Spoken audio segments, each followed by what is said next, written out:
Howdy fellas, if you fool with front stuffers long enough, there's probably going to come a time that you're going to get a ball stuck in your bore.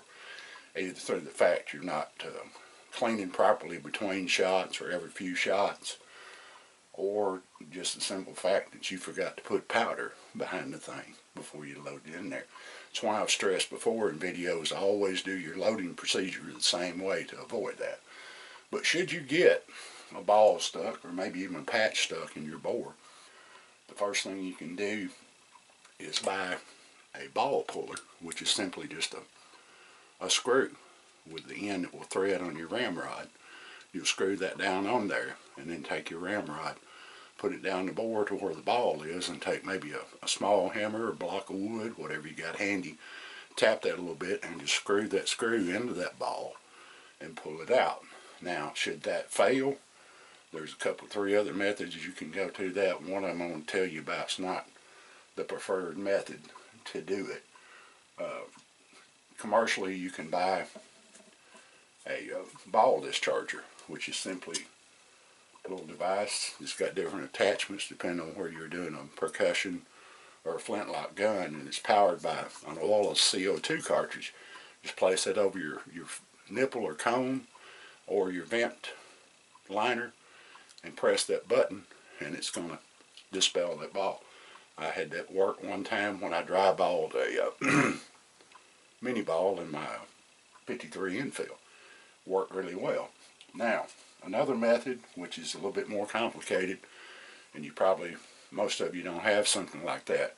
If you can get your barrel out of the stock and you have a proper breech plug wrench, that you can turn that breech plug out, vise that thing up, and drive that ball out. That's one method to do it. Pretty simple on a hook breech gun like a Hawken, where you can get the barrel out real easy just by pushing your wedge pins out. And the least preferred method of doing this, and I've done this, is if you got access to your breech, so you can remove the nipple from your gun and trickle maybe no more than 15-20 grains of powder in there. Put your nipple back on, cap it, point it in a safe direction, and the same thing if you can get your vent liner out of your flintlock. Now, I have one flintlock that was made, it doesn't have the screw slide in the vent liner, so there's no way to get that one out.